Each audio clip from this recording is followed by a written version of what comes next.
I don't think I could do this anymore. I don't know why, but I'm okay with walking away from this because there's no way I'm dragging down the legacy. Thursday night, July 23rd, 2026. Nearly 20,000 people packed into Madison Square Garden to watch a man they had followed for 4 decades through a run of nights that were supposed to be the ultimate proof that he was finally back. What they got instead was something almost nobody in that building was prepared for. 90 minutes into the show, Jon Bon Jovi stopped singing, walked toward the crowd, and told them plainly that he was hurting and could not keep going. His bandmates closed in around him, arms wrapped around his shoulders, and for a moment the biggest stage in the city went completely silent. The audience, instead of booing or filing out in frustration, started cheering him on, chanting his name as if their support alone could carry him through. And underneath the official explanation of a sinus infection sat a story that had actually been building for more than a decade, one most of the people in that crowd had no idea they were even watching unfold. The 8th night of the Forever Tour residency began like any other.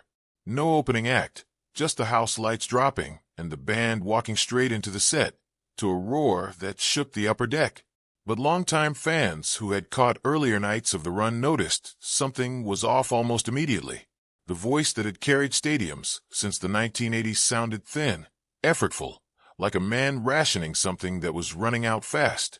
By the time the band reached the 90-minute mark, they had made it through roughly 14 or 15 songs, well short of the 2-hour sets that had defined the first several nights of the residency and set expectations sky high for everyone who bought a ticket to this particular run. An attendee who spoke to Fox News Digital afterward noted that Bon Jovi's earlier Madison Square Garden shows on this same run had regularly stretched past 2 hours, which made the abrupt 90-minute cutoff even more jarring for people in the room who had come expecting a marathon set full of deep cuts and career-spanning highlights. Before the set ended, Jon addressed the crowd directly, telling them he knew he was letting them down and that it was not something he was used to doing after 40 years on stage. He asked for their help getting through one final song, his voice cracking as he said it. That is when something unusual happened. Train frontman Pat Monahan, who was in the arena that night purely as a paying fan with no role in the show whatsoever, was pulled backstage and brought out to help carry the vocals on Livin' on a Prayer, one of the most demanding songs in the entire catalog. Even with Monahan taking on a significant chunk of the lead lines, Jon leaned on the crowd itself to get through the song, letting thousands of voices fill in where his simply could not anymore. When it ended, he told the audience not to throw away their ticket stubs because he intended to figure out a way to reschedule.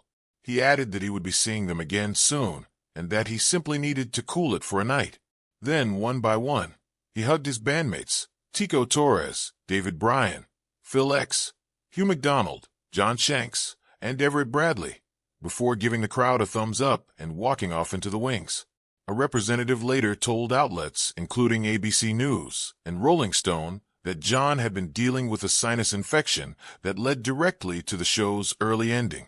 That statement was not false, but for anyone who had followed the last 4 years of this man's life closely, a sinus infection was clearly not the whole story, and it never could have been.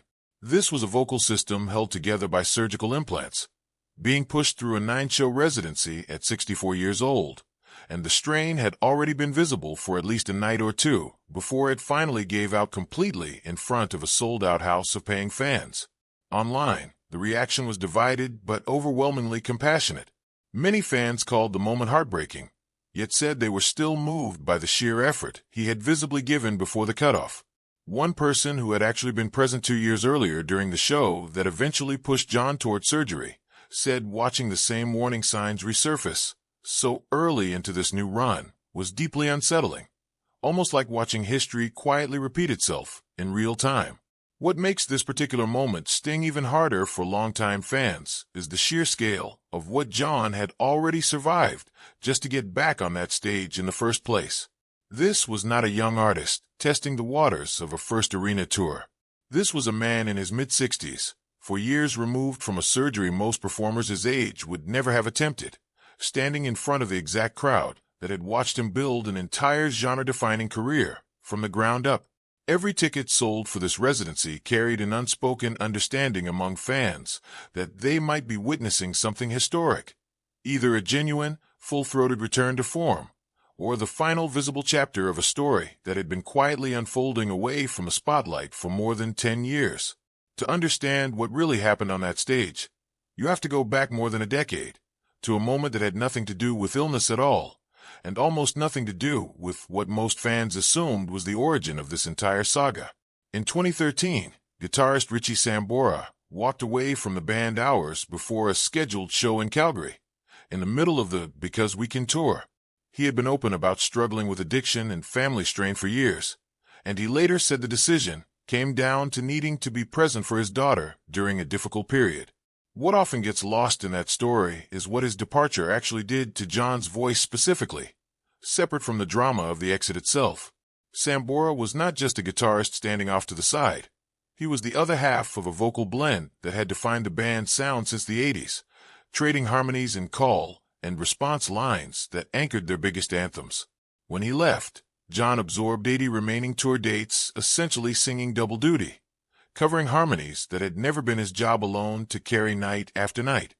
Jon has said in interviews that it was in the aftermath of that tour that things genuinely started to deteriorate, and that for a long time, he could not tell whether what he was feeling was physical damage or something closer to psychological wear.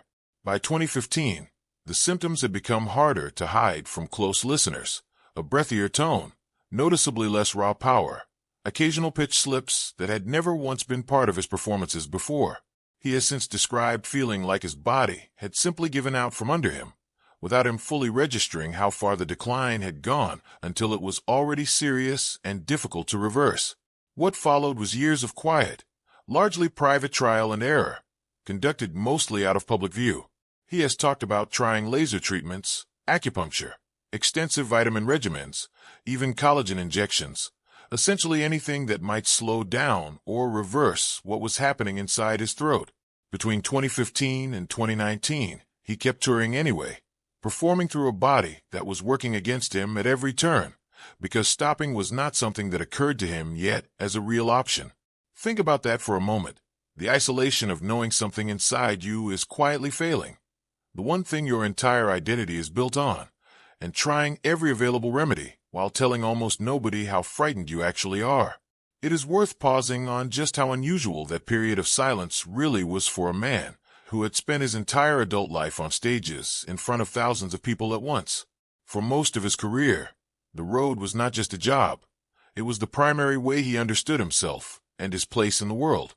Losing access to that gradually and without a clear diagnosis to explain why is a very different kind of hardship than an injury with an obvious cause and an obvious recovery timeline. There was no broken bone to point to, no cast to sign, no clear date circled on a calendar when things would simply go back to normal. Just a slow, confusing erosion of the one skill he had spent 40 years mastering, with no guarantee it would ever stabilize, let alone improve. Then the pandemic forced a 2-year pause on live music altogether, grounding artists across the entire industry. For most touring musicians, that break was frustrating but ultimately harmless, a pause rather than a setback. For Jon, it did the opposite of healing. It simply gave the underlying damage more time to become undeniable and impossible to explain away as fatigue. When Bon Jovi finally got back on stage in 2022, the gap between what his voice used to be and what it had quietly become was no longer something he could talk himself out of, no matter how badly he wanted to. The turning point did not come from a doctor, a vocal coach, or anyone inside the band's professional circle. It came from his wife. After a 2022 arena show in Nashville, Jon came off stage feeling like he had given the crowd everything he had left in him. He told his wife, Dorothea, that he thought it went well, the way performers often reassure themselves after a hard night. Dorothea, who has known him since high school, married him in 1989, and has been present for essentially every chapter of the band's existence from the very beginning, told him honestly that it had not been great, and that she had personally seen him at his absolute best enough times over the decades to know exactly what the difference sounded like. Jon has since described that moment as one of the most painful conversations of his entire life, precisely because there was no one else on the planet whose opinion he trusted as completely as hers. He has talked publicly about how everyone else surrounding a performer at that level tends to fall into one of three categories: people who are paid to agree with him professionally, people who genuinely want him to succeed so badly they cannot stay objective, or fans who love him unconditionally regardless of the quality on any given night. Dorothea was the only person in his entire orbit who owed him nothing but the unvarnished truth, and that made her verdict impossible to dismiss. And the way his mind reacted to that truth says a great deal about what he had been silently carrying for years without saying a word to anyone. His first instinct, by his own account, was not to think about doctors, rest, or physical therapy. It was to think about retirement, immediately and completely. That single reaction reveals just how much psychological weight had built up around this over the preceding decade. The fear that his voice, the literal foundation of his identity for 40 years running, might simply be gone for good and beyond repair. It also says something important about the nature of long marriages, particularly ones built inside the pressure cooker of celebrity. That Dorothea was able to deliver that verdict at all. Plenty of spouses in her position would have chosen comfort over candor, especially watching someone they love clearly struggling in real time. Her willingness to tell him the harder truth, even knowing exactly how much it would hurt him, is arguably the single most consequential moment in this entire story. The one piece of honesty that finally pushed him toward the hospital instead of another year of quietly pushing through. Within days, he drove himself to the hospital alone, without telling very many people what he was doing. Not an assistant, not a scheduled consultation weeks out on someone else's calendar. He got behind the wheel himself and went, because the fear had become far too large to sit with any longer in silence. What the doctors found once they actually looked was worse than almost anything he could have imagined walking through those doors. The diagnosis was severe. One of his vocal cords had literally atrophied over time. Healthy cords are supposed to be roughly symmetrical, similar in thickness and shape when viewed side by side. In Jon's case, one cord had swollen to something closer to the width of a thumb, while the other had shrunk down to something closer to the width of a pinky finger. The stronger cord was physically shoving the weaker one out of alignment every single time he tried to sing, which explained the breathiness and the steadily lost power that had been quietly building for years without a clear diagnosis attached to it. Doctors told him that some of this decline was simply a byproduct of natural aging. Vocal folds thin out gradually over time in virtually everyone. But 4 decades of belting arena rock at full volume, night after night, tour after tour, had accelerated that natural decline into something far more severe than a typical singer his age would ordinarily be dealing with at this stage of a career. What made it especially confusing for Jon personally was that he had always taken his voice extremely seriously as an instrument. No smoking, no substance abuse, consistent warm-ups before every show and cool-downs after. Decades of formal vocal training under his belt. This was not a case of self-inflicted damage from carelessness. It was simply the instrument wearing out faster than expected despite everything he had done right. The surgical fix was a procedure called medialization, placing 2 small pieces of a synthetic material against the outside of the vocal cords, positioned inside the neck, designed to physically push the weakened cord back into a more functional position, so both sides could vibrate symmetrically again for the first time in years. Jon has described it, half-jokingly, as something like a facelift for his vocal cords specifically. The surgery itself was considered a success by every clinical measure. But surgery, it turned out, was only the very beginning of a much longer and far more uncertain fight ahead. Nearly 2 years after the procedure, Jon still could not commit to touring again. The band had new music finished and ready to release, but the deeper question of whether their frontman would ever be able to perform a full live set again remained genuinely unresolved, even to people closest to him. He has spoken openly about repeated cycles of hope and setback during that stretch, moments where progress felt undeniably real, followed almost immediately by days where something would go wrong and his confidence would collapse all over again. He has said plainly that a real return to the stage required him to be ready physically, mentally, and spiritually all at once, and for a long stretch of time, he simply was not there yet, no matter how much he wanted to be. In an interview in 2024, he went further than he ever had publicly on the subject, saying that if his singing was not great, If he could not be the performer he once was, then he was genuinely done and prepared to make peace with that outcome. He compared himself to an athlete facing what might be the very last throw of an entire career.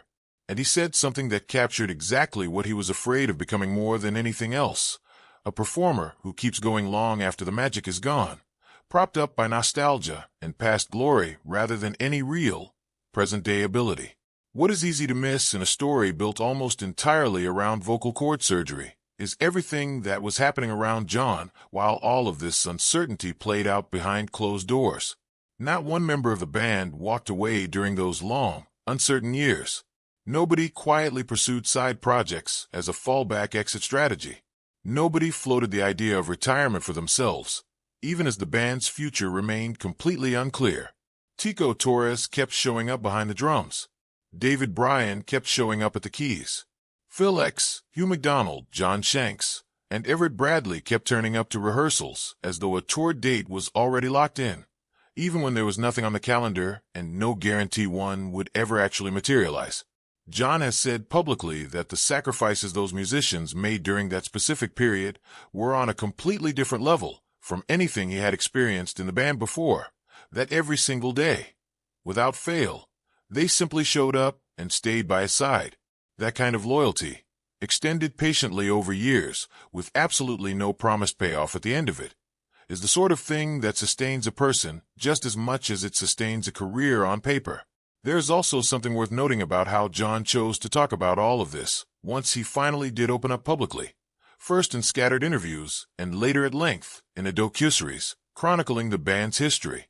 He did not frame the ordeal as a tragedy to be pitted.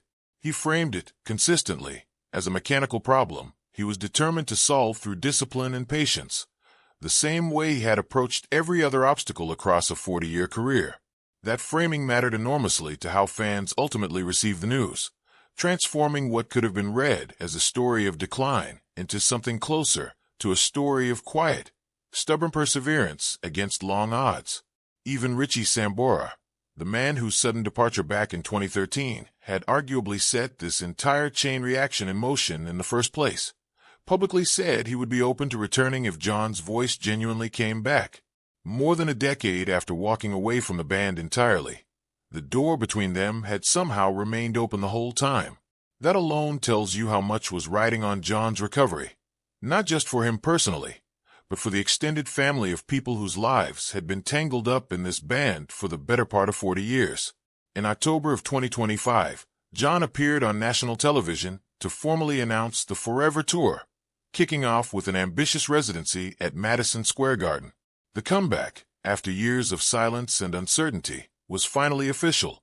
There is a particular kind of loyalty that only reveals itself under prolonged uncertainty, and that is exactly what Jon's bandmates offered him during those years without a finish line in sight. Anyone can show support when a recovery has a known end date. It is far harder to keep showing up, rehearsal after rehearsal, when nobody involved can honestly say whether the effort will ever amount to another tour at all. That sustained, patient commitment from 5 other men, none of whom owed him anything beyond a professional working relationship, is easy to overlook in a story that understandably centers on Jon's own physical struggle, but it deserves real weight of its own. The tour opened on July 7, 2026, with Jon walking out to a soulful cover made famous by Joe Cocker, a deliberate and emotionally loaded choice given everything that had led up to that single moment. He told the crowd he had not heard a live audience in 4 full years, and thanked them sincerely for their patience throughout that entire stretch. Early reviews were honest, but largely encouraging. His voice was noticeably different from the version fans remembered from the 80s, and he moved less across the stage than he once had, staying closer to the mic stand for support rather than sprinting from one end of the arena floor to the other. But he made it through a complete set, and for the moment, the comeback genuinely looked real to everyone watching. Fans traveled from around the world specifically for this residency, with multiple different languages audible in the concourse on any given night of the run. But 9 shows packed into under 3 weeks is an undeniably demanding schedule for any touring performer, let alone a 64-year-old singer whose vocal function depended directly on a surgical implant holding everything together. By the 6th show, Some of the band's most vocally demanding songs had quietly disappeared from the setlist without any public explanation offered to fans or press. 2 nights later, on the 8th show, his body finally made the decision for him that his mind had clearly been avoiding.